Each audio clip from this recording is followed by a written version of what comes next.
आकाशवाणी भोपाल से प्रस्तुत हैं प्रादेशिक समाचार।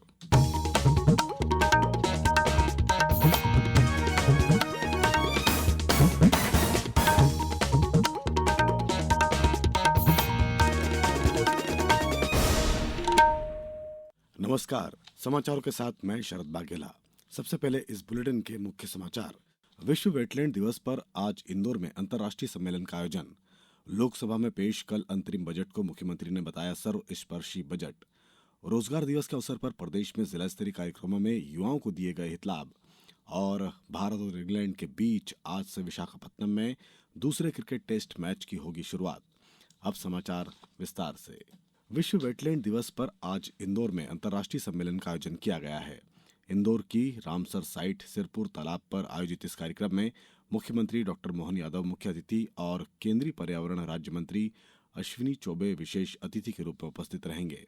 रामसर कन्वेंशन ऑन वेटलैंड की सेक्रेटरी जनरल डॉक्टर मसुंडा मुंबा भी इस अवसर पर मौजूद रहेंगी।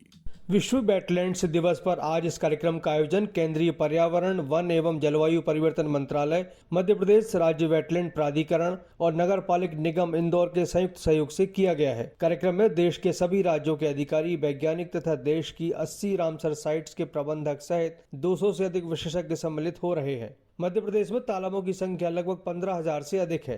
राज्य शासन द्वारा किए जा रहे संरक्षण के प्रयासों से 2 वर्षों में ही रामसर साइट्स की संख्या 1 से बढ़कर 4 हो गई है। इसके अतिरिक्त भोपाल और इंदौर देश के उन 3 शहरों में शामिल हैं जो रामसर वेटलैंड सिटी के रूप में अधिमान्यता प्राप्त करने की दिशा में अग्रसर हैं। इंदौर से मनीन्द्र दुबे के साथ संजीव शर्मा, आकाशवाणी समाचार, भोपाल।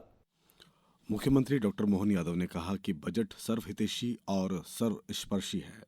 बजट में गरीब, महिला, युवा और किसान सहित सभी वर्गों का ध्यान रखा गया है। प्रधानमंत्री श्री मोदी के प्रयासों से भारत विश्व की चौथी अर्थव्यवस्था के रूप में परिवर्तित हुआ है। आने वाले समय में हम श्री मोदी जी के मंशा के अनुरूप भारत को विश्व की तीसरी अर्थव्यवस्था बनाने का संकल्प भी साकार करेंगे। हमारी आंगनवाड़ी, आशा कार्यकर्ता और इनको सबको भी आयुष्मान योजना का जो लाभ दिया है, ये लंबे समय से दरकार थी कि ऐसे जो थोड़े अपनी सेवाएं देते थे गरीब वर्ग है उनको भी लाभ मिलना चाहिए। सरकार से डिजिटल इंडिया को बढ़ावा देने की बात कही है और डिजिटल इंडिया के माध्यम से बड़े पैमाने पर बहुत सारे सुधार भी लागू किए जा रहे हैं। इन सुधारों के बलबूते पर भारत बहुत आगे बढ़ेगा और खासकर मिडिल क्लास के लिए जो नई आवास योजना लेकर के आए हैं, इसका लाभ भी हमारे लिए एक बड़ा उपलब्धि भरा रहेगा। 9 से 14 साल की लड़कियों के लिए सर्वाइकल कैंसर वैक्सीनेशन की जो सुविधा इस बजट में दी, उसका माननीय वित्त मंत्री जी को बधाई देना चाहूँगा।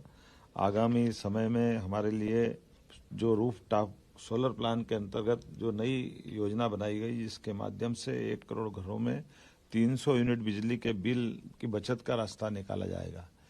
लोकसभा में पेश किया 2024-25 वर्ष के अंतरिम बजट में महू खंडवा अकोला गेज कन्वर्जन परियोजना के लिए 910 करोड़ रुपए आवंटित किए गए हैं। बजट के आवंटन में इस रेल परियोजना को गति मिलेगी। इसके लिए खंडवा सांसद ज्ञानेश्वर पाटिल ने प्रधानमंत्री नरेंद्र मोदी, वित्त मंत्री निर्मला सीतारमण, रेल मंत्री अश्विनी वैष्णव का आभार व्यक्त किया है। साथ ही खंडवा महू रेलखंड में विद्युतीकरण के लिए 12.5 करोड़ का अतिरिक्त बजट आवंटित किया गया है। महू खंडवा 150 किलोमीटर तथा Khandwa Akola 203 kilometre metre gauge rail मार्ग को ब्रॉडगेज रेल मार्ग में परिवर्तित कार्य जनवरी 2017 से प्रारंभ किया गया है। अकोला अकोट 60 किलोमीटर की गेज कन्वर्जन किया जा चुका है। यहाँ यात्री ट्रेन चल रही है। अकोट से अमला खुर्द के बीच 90 किलोमीटर पर काम जारी है। यहाँ 29 किलोमीटर नया रूट बढ़ाया गया है। अमला खुर्द से खंडवा 54 किलोमीटर गेज कन्वर्जन कर लिया गया है। खंडवा से सनावद 60 किलोमीटर गेज कन्वर्जन पूरा किया जा चुका है। इस पर यात्री ट्रेन चलाने का इंतजार है। सनावद से ओंकारेश्वर के बीच अगले 6 महीनों में कार्य पूरा हो जाएगा। ओंकारेश्वर से महू के बीच लगभग 90 किलोमीटर कार्यों के कुछ हिस्सों में टेंडर स्वीकृत हो चुके हैं। शेष मार्च तक जारी किए जाएंगे। प्रदेश में राज्यपाल मंगूभाई पटेल आज सुबह उज्जैन पहुंचेंगे।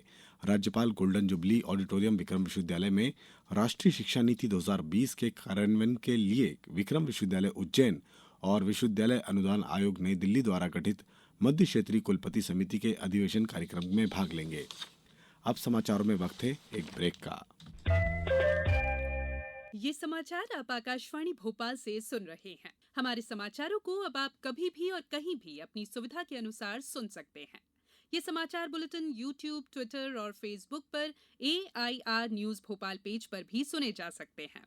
इसके अलावा आप हमारी वेबसाइट newsonair.nic.in पर अथवा AIR न्यूज ऐप पर भी समाचार सुन सकते हैं।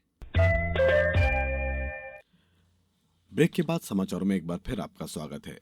मुरैना में कल राज्य स्तरीय रोजगार दिवस कार्यक्रम के साथ ही जिला स्तर पर भी कार्यक्रमों का आयोजन किया गया।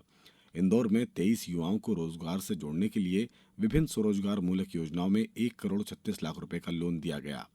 जिला व्यापार एवं उद्योग केंद्र के अनुसार प्रधानमंत्री रोजगार सृजन कार्यक्रम, संत रविदास स्वरोजगार योजना, प्रधानमंत्री मुद्रा योजना के तहत हितलाभ वितरित किए गए। आगर मालवा में 34 हितग्राही को 41.8 लाख रुपए का ऋण वितरित किया गया। जिला पंचायत सभा कक्ष में आयोजित कार्यक्रम में स्वरोजगार योजनाओं के हितग्राहियों को हितलाभ दिए गए। सतना में नगरीय विकास एवं आवास राज्य मंत्री प्रतिमा बागरी ने कलेक्ट्रेट सभा कक्ष में संबोधित करते हुए कहा कि नारी सशक्तिकरण हेतु महिलाओं को प्रोत्साहित करें। जिले में 12 जनवरी से 1 फरवरी तक 17 विभागों द्वारा संचालित विभिन्न योजनाओं के अंतर्गत 17,580 हितग्राहियों को 65,57,06,000 रुपए का ऋण वितरित किया गया।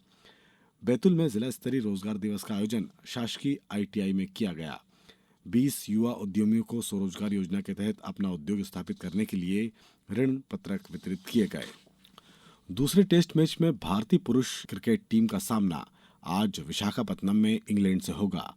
टेस्ट मैच सुबह 9:30 बजे शुरू होगा। इंग्लैंड ने हैदराबाद के राजीव गांधी इंटरनेशनल स्टेडियम में खेले गए पहले मैच में मेजबान भारत को 28 रनों से हराकर 5 मैचों की श्रृंखला में 1-0 से बढ़त हासिल की है। ICC अंडर 19 क्रिकेट विश्व कप 2024 के सुपर 6 मैच में आज दक्षिण अफ्रीका में ब्लॉमफोम्पटन में भारत का सामना नेपाल से होगा।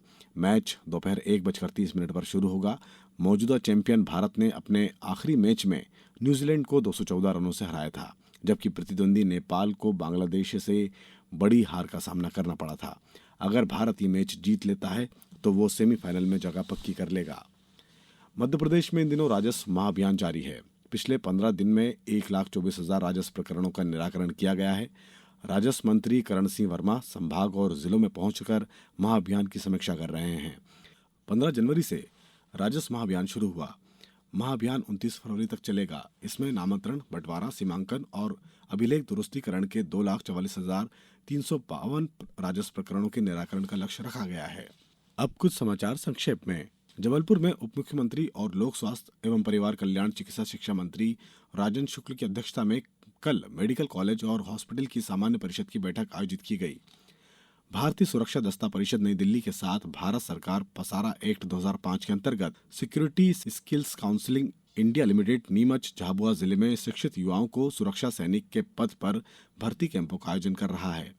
गुना जिले में आज जनपद पंचायत बमोरी के ग्राम पंचायत तथा पाटन में जनसंवाद कार्यक्रम का आयोजन किया जाएगा। प्रदेश के सहकारिता मंत्री विश्वास सारंग ने इंदौर में कहा कि प्रदेश में सहकारिता आंदोलन को और अधिक मजबूत बनाया जाएगा। रोजगार के नए अवसर सृजित किए जाएंगे। अंत में मुख्य समाचार एक बार फिर। विश्व वेटलैंड दिवस पर आज इंदौर में अंतर्राष्ट्रीय सम्मेलन का आयोजन।